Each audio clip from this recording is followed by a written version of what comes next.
Tens of thousands of protesters have taken to the streets in Myanmar to protest the ongoing military coup, and many are using memes and humor to combat police aggression.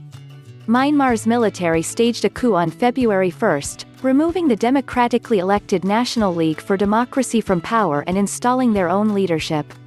NLD leaders, including Aung San Suu Kyi, and ousted President Win Myint, are currently being held under house arrest. Since then, Burmese citizens have been taking part in nonviolent acts of civil disobedience and protests.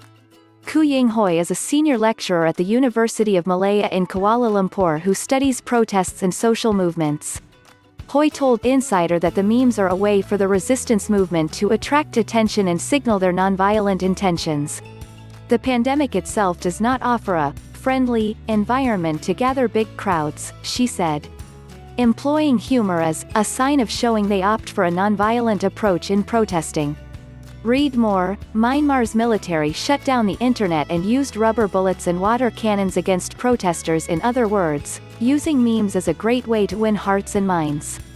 When these creative tactics infiltrate mainstream discourses in the news, there is a higher potential for the public to cultivate solidarity and, in the long run, could contribute to systemic change, she said.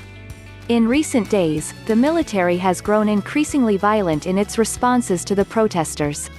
Over the weekend, police used water cannons and rubber bullets to disperse crowds in Myanmar's largest city of Yangon and in Naypyidaw, the country's capital.